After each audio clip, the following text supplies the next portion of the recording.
Las noticias no son gratas, una vez más, Rosario es por lo novedad. que ocurre finalmente en Rosario.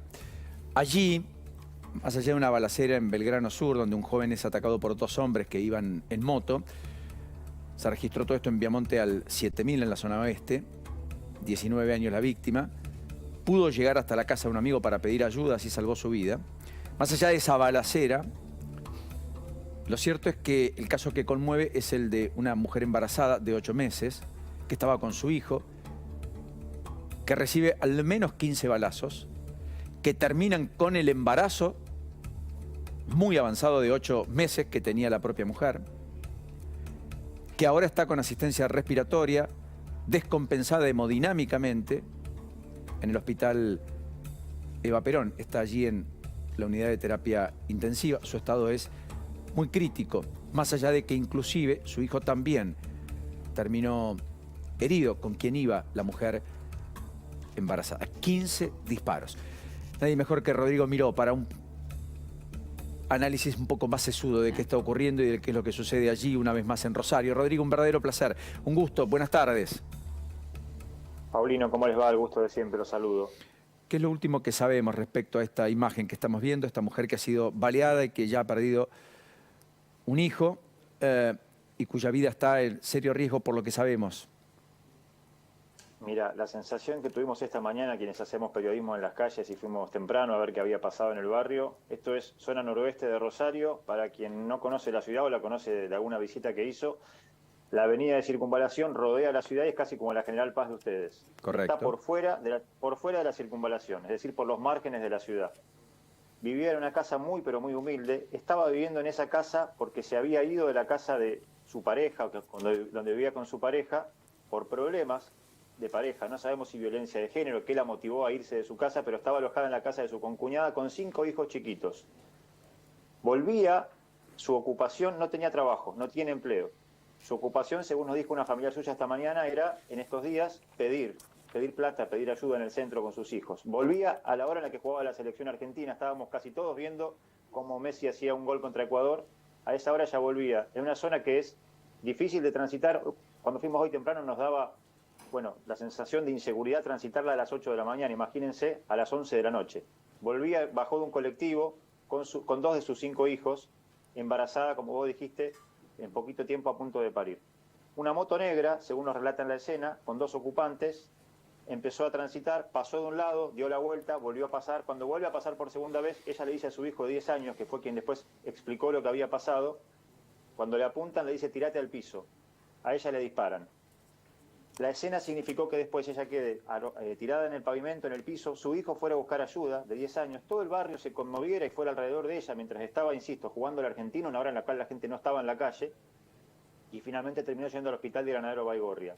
¿Qué sabemos de ella? Según sus familiares, que no tenía problemas con nadie, que cuando se alojó en la casa de su concuñada no dijo: le estoy debiendo plata tal o debo tal otra cosa, y no hubo ninguna amenaza previa. Su expareja, o con quien ella estaba distanciada en este momento, que hoy temprano yo pensé podía ser una de las hipótesis, Claro. una bronca con su expareja, no, su expareja está ahora con la familia de ella en el hospital esperando la evolución del caso. Es decir, que descartaríamos esa hipótesis. E insisto, Paulino, el cuadro que encontramos esta mañana cuando fuimos a ver dónde vivía, en qué situación estaba, es de mucha vulnerabilidad ya previa al ataque a balazos. Ese ataque a balazos que tiene además una violencia inusitada, o digamos, allí ustedes están más acostumbrados, pero son 15 disparos los que ha detectado la policía. Esa violencia hace suponer como si fuera un ataque direccionado por algún ajustes de cuenta, son más fruto del ataque de los sicarios que estamos acostumbrados a narrar y que hemos contado varias veces en el transcurso de este año. ¿Te hace pensar que algo de eso pudiera haber? ¿Por qué tanta violencia y tanto direccionamiento hacia ella? ¿O crees que ella fue alguien a quien equivocaron el blanco?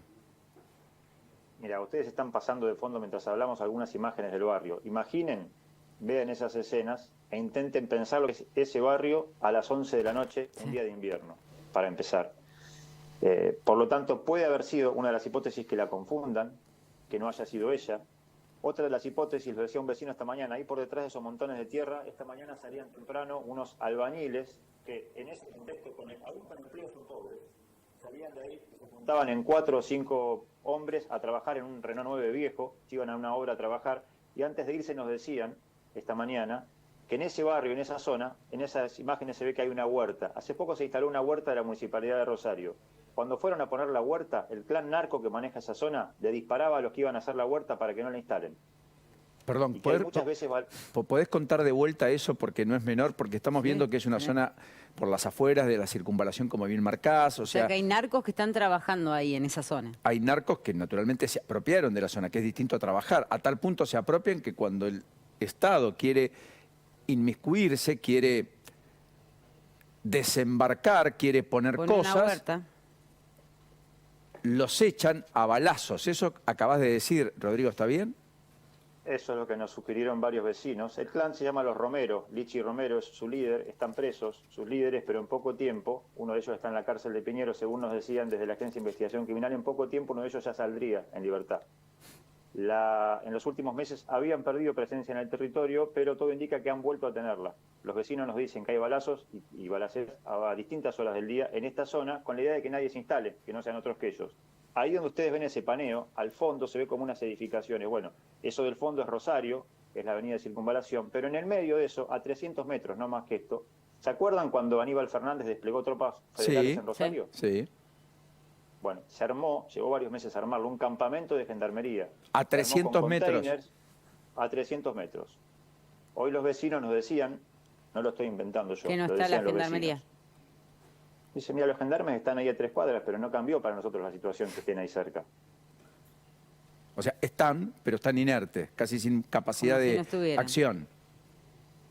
A ver, les digo con total sinceridad, hoy fuimos varios periodistas a la mañana a trabajar y preguntar en el barrio qué pasaba. No somos Sherlock Holmes. Caminando la cuadra uno pregunta y se sabe quiénes son los malos y dónde Sí. están o qué hacen. Y no podría ser que lo que ocurrió con esta mujer es que ella no haya querido participar de las actividades también de esta organización y que en represalia también le puedan haber baleado. Mira, ella está a esta hora muy grave. Si sobrevive podremos tener alguna verdad respecto de esto. A esta hora no la tenemos. El otro dato que se puede configurar es que ella vivía con su pareja en el barrio Ludueña, que es otro barrio muy caliente de la ciudad de Rosario. Ludueña y Empalme Granero son los barrios más calientes de los últimos 2 años de Rosario. Que haya tenido algún problema con su pareja o ella misma en el otro barrio en el que vivía y la hayan seguido hasta acá. Y el dato o el número que me parece que hay que ponerle a esto que estamos charlando es: anoche hay que sumar ese chiquito que estaba dentro de su panza, a punto de nacer en Exacto. poquitos días, como una víctima más, menor de edad. Lógico. Son 24 menores de edad que han fallecido en lo que va del año. 3 por mes, 1 cada 10 días. Y 73 menores de edad heridos por balaceras. Casi 9 por mes. Es tremendo lo que decís, porque tenemos un agobio muy fuerte con las estadísticas, pero estamos hablando de 193 víctimas fatales ya, ¿correcto? En Rosario, si contamos también Lo que esto. va del año en el departamento de Rosario, ese es el número de víctimas fatales. Y recordemos, cuando hablamos de las tropas que desplegó Aníbal Fernández en Rosario, que en este mismo año pasó cuando mataron a Mauro Jerez, un chiquito que jugaba al fútbol en un barrio, Empalme Graneros, motivó que los medios de comunicación en todo el país, ustedes, TN, todos los canales vinieron a poner durante varios días sus móviles acá. Sí. ¿Recuerdan esa escena? Bueno, las tropas federales que se desplegaron a partir de ese momento eran el refuerzo y la prioridad. Hoy, ¿cuánto estamos hablando? 6 meses después, la realidad es prácticamente la misma en los barrios más calientes de la ciudad, que eran los que tenían que atender como prioridad. En los barrios en los En cuales... ese contexto, Perdón, en ese contexto decías, Rodrigo, perdón. digo, en ese contexto llegamos el domingo a las elecciones que hay en la provincia de Santa Fe. En Las PASO, estamos en veda electoral, pero digo, en Las PASO la preocupación por la violencia urbana fue eje central de lo que la gente creo que decidió en Rosario, y este domingo entiendo que va a ser nuevamente motivo central de preocupación a la hora de pensar en quién votar. Sí, y ciertamente ahí en esos lugares, nos rompemos la vida porque es elección nacional, lo que se vio en la PASO nacional es que un actor que no está en la provincial, Milei desplaza el peronismo del primer lugar, tanto en Empalme Graneros como en el barrio Ludueña. Históricos bastiones del peronismo, ayúdame, Rodrigo, en términos sociopolíticos. Así es. Probablemente no tengo ahora fresco el número de ese lugar en el que estamos viendo nosotros, que es Nuevo Alberdi, cómo salieron las mesas de Nuevo Alberdi, pero probablemente en ese lugar haya tenido muy buen resultado electoral La Libertad Avanza. Ahora vos fíjate, Paulino, y acá le quería preguntar a Rodrigo, si me permitís, porque Sí, justamente la justicia pidió, el fiscal Javier Arzubi Calvo pidió la elevación a juicio para el perrito Camarasa, que es el hombre que disparó contra los tribunales en septiembre del año 2022. Y lo extraño, o no sé si extraño, pero este hombre vivía en pleno centro de Rosario y desde allí fue caminando hasta los tribunales, disparó y volvió caminando hasta la casa. Quería preguntarte quién es este hombre, Rodrigo.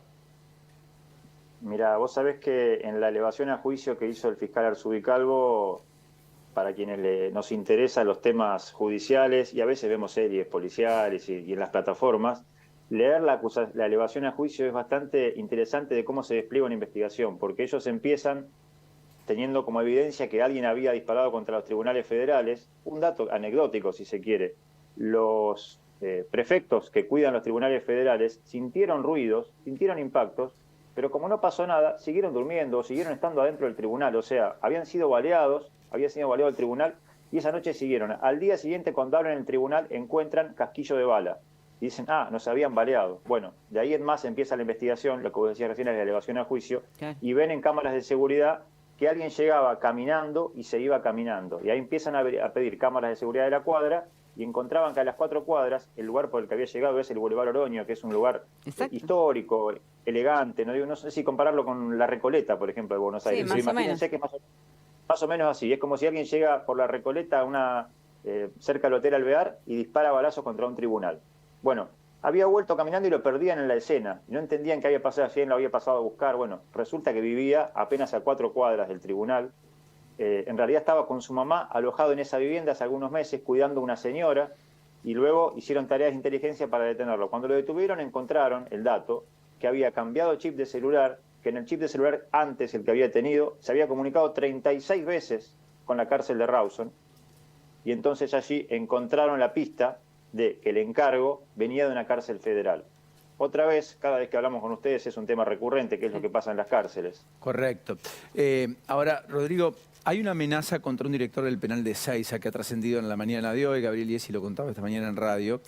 Sí. Donde... Y ya hay una investigación en curso en base a eso. Correcto. Donde en un mensaje intimidatorio, en la madrugada del día de hoy, en medio de una balacera, al mejor estilo Rosario, perdón por esta expresión, deja de hacerte el pillo, decía ese mensaje escrito en un papel. Está tapado el nombre de la persona que fue... Pero lo firma la mafia. Y aparece ese recuadrito, un hombre colgado. ¿Vos creés, porque acá hay una hipótesis en Buenos Aires, pero queremos ir a las fuentes, que esto podría eventualmente tener algo que ver con el hecho de que uno de los líderes de la banda de los monos, Cantero, esté allí en el penal de Ezeiza? Digo, por la forma, por la manera... ¿Podría tener conexión? ¿Y vos imaginás que este es el modus operandi de amedrentamiento que tienen? Hace poquito tiempo hubo un incidente con 2 de los líderes de los monos que están en la cárcel de Ezeiza, y lo que vos estás relatando como dato nuevo, informativo, en Ezeiza respecto al Servicio Penitenciario Federal en Rosario ya es moneda corriente. Quienes trabajan en el Servicio Penitenciario hace tiempo, inclusive las propias oficinas del Servicio Penitenciario han sido baleadas, justamente por integrantes o encargos que se hacen desde la cárcel, desde líderes de la banda Los Monos. Es prematuro y hasta me parece riesgoso decirlo, osado, sin tener mucha información respecto a este hecho puntual. Sí sabemos que en el último tiempo el modo en el que han sido tratados los integrantes de la banda de Los Monos, fundamentalmente, en el último tiempo, no recuerdo bien cuántos porque hemos ido a muchas audiencias, pero en alguna de las audiencias, en el crimen, el juicio por el crimen en el Casino de Rosario, un crimen que ocurrió en enero de 2020 y el juicio se hizo el mes pasado, en agosto. Exacto. En el inicio del juicio, Damián Toro Escobar, uno de los líderes de Los Monos, cuando se inició la primera jornada de juicio, se levantó muy rápidamente del Zoom. Ellos no estaban en la audiencia en ese lugar, sino que la veían por Zoom. Y cuando se levantó de la audiencia tuvo que hacerse un cuarto intermedio, luego de 1 hora y pico se decidió que volviera. Cuando volvió, la explicación que dio su abogado fue que estaba en un mal estado de salud porque venía hace 15 o 20 días en huelga de hambre, en reclamo por las condiciones de detención.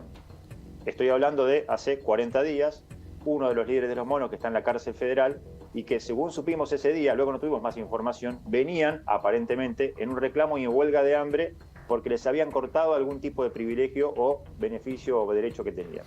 O sea, más que las condiciones de detención, estaban pidiendo por los privilegios de la detención.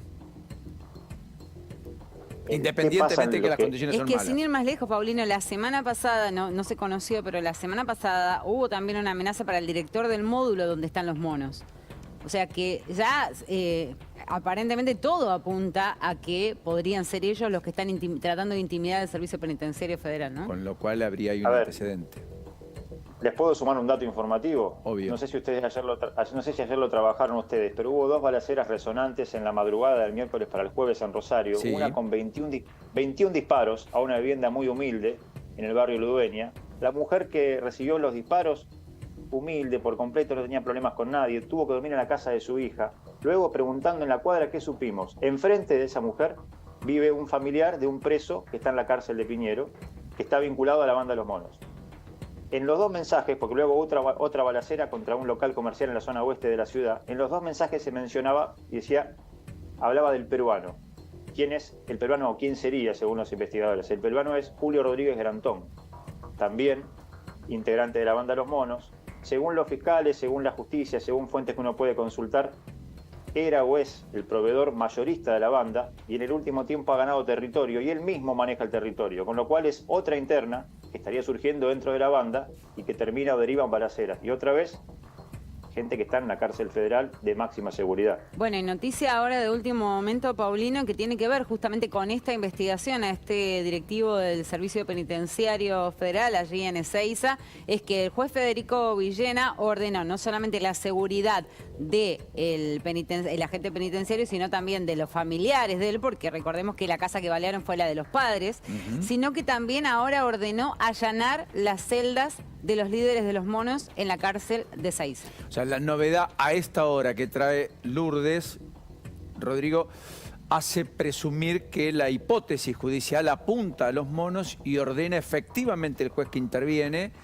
allanar las celdas en las cuales están detenidos. Bueno, veremos qué resultado trae, veremos si efectivamente es por ahí y lamentablemente, porque lo venimos contando hace varios años, probablemente eso que pasa ahí tenga su devolución, su vuelto en algún hecho que tengamos que lamentar acá en Rosario. Porque todo eso después tiene repercusiones allá. Ahora, lo que estás contando, ¿sabés qué es lo que más me asombra?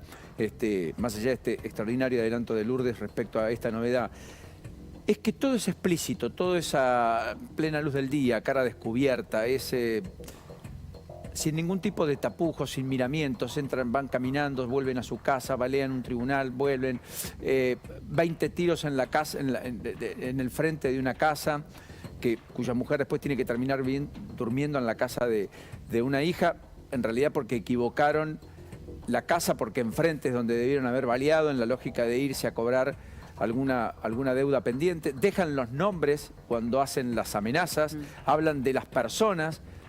Esto es muy explícito, ¿no es cierto, Rodrigo? Sí, pero sucede también, Paulino, Lourdes, que es algo que muchas veces los fiscales, los jueces, lo han dicho tantas veces que hasta cansa de decirlo repetidamente, pero quienes entran a las cárceles provinciales o federales entran a veces hasta por un delito común y terminan convirtiéndose en líderes de alguna banda. Y afuera, en el territorio, hay mucha tropa que se puede reemplazar fácilmente, eso quiero decir. Los sicarios, los tiratiros, ese que va en un video y dispara caminando y se va caminando, probablemente haya cobrado 5 o 10 mil pesos por esa tarea, no sabemos cuánto, pero son fusibles que muy fácilmente se recambian. Pero entonces eso también... hay mucha mano de obra desocupada para hacer ese tipo de tareas. Eso también, Rodrigo, pasa porque hay plata, porque los líderes narcos siguen manejando dinero. Entonces, creo que urge que haya, digamos, un trabajo integral que justamente trabaje sobre esa parte. Porque vos le sacás la plata a la extinción de dominio. La ley de extinción de dominio. Vos le sacás la plata a los narcos y listo, se acabó el tema. Porque no tienen a quién pagar, no tienen para comprar voluntades, porque en las cárceles también lo que hacen muchos es comprar voluntades. Después vamos a contar un caso en la cárcel de Córdoba, Paulino, dentro de un rato, en Bauer, donde compraban a los agentes penitenciarios a cambio, digamos, de favores para poder salir, y eran todos de organizaciones narcos. Entonces, vos le sacás el dinero y creo que, no te digo se acabó, pero Sí. ayudaría muchísimo. La ley de extinción de dominio se discutió mucho en la campaña del 2019, después no prosperó. Creo que no está vigente, ¿no es cierto? Rodrigo, no está vigente tampoco en Santa Fe, donde había un intento por aprobarla, ¿o me equivoco? No, tampoco, pero presten atención a un nombre y un apellido. Jalil Asum, el turco Asum, con Z se escribe. Se pidió la elevación a juicio, va a ser muy interesante seguirlo. La fiscal Viviana O'Connell hizo la investigación. Cuando se hizo el allanamiento en pleno centro de la ciudad, en una cueva financiera donde se cambiaban dólares y plata para la venta de droga, tenía varias mesas de dinero en la ciudad, estaba vinculado con las 2 barras de los clubes de fútbol de la ciudad, con Newell's y Central, estaba vinculado con los monos, está detenido ahora. En alguno de los audios su mujer dice, ya no sabemos qué hacer con la plata.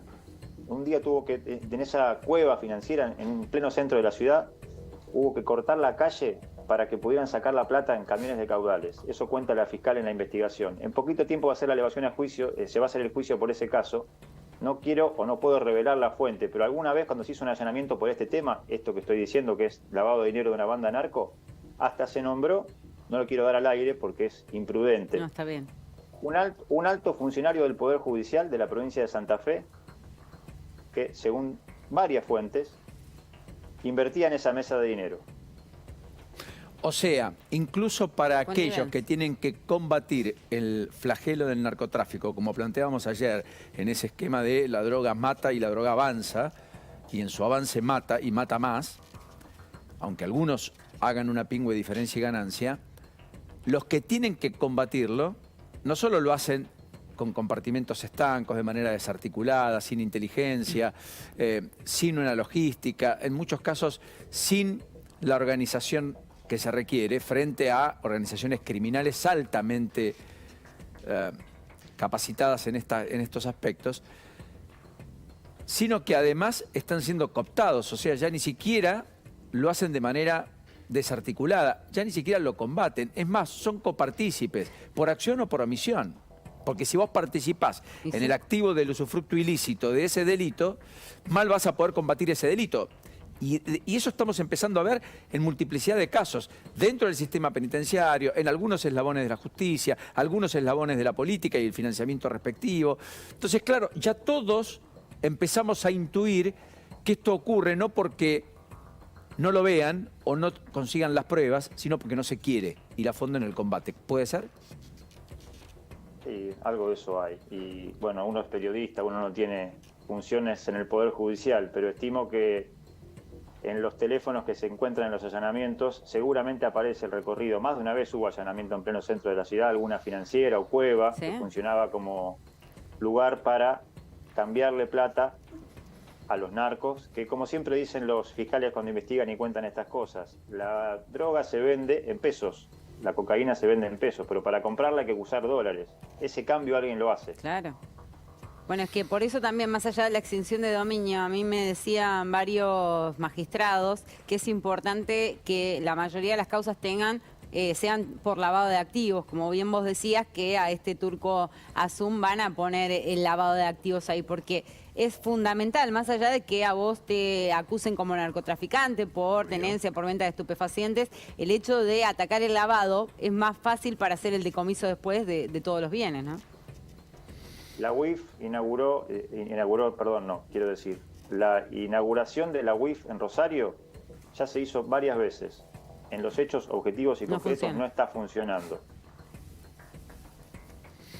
Qué difícil todo, ¿no? Rodrigo, bueno, en cualquiera de los casos nos vamos a quedar expectantes de lo que allí ocurra respecto al penal de Seiza, a las requisas que se van a hacer en la celda de los monos, todo lo que se pueda conocer desde allí y desde ya muy pendientes del caso que nos conmovió, que ocurrió hoy, de esta mujer embarazada de 8 meses que está peleando por su vida, que ya perdió el bebé, por lo tanto es una nueva vida que se pierde en medio del raíz delictivo al que están tristemente habituándose en muchos barrios de la ciudad. Todo esto en la periferia, como bien marcabas, en el barrio Nuevo Alberdi de la ciudad de Rosario, cuyo departamento tiene casi 200 muertos a esta altura del año, fruto de estos crímenes que uno intuye tienen que ver en muchos de los casos, veremos con los ajustes de cuentas del narcotráfico. Déjame decir en 20 segundos, no le quiero robar más tiempo, pero porque inclusive estando en veda no quiero dar ningún nombre propio, pero no está bien que el periodismo tengamos que hacernos cargo, por ejemplo, de lo que pasa con Sabrina y su familia. Tiene 5 hijos chiquitos, ella está internada en un hospital y está muy, muy grave. Sería importante que a nivel municipal, provincial, nacional, alguien, algún organismo, asistencia, se haga cargo de acercarse a la familia y colaborar para que esos chiquitos no queden sin nadie en estas horas y en estos días.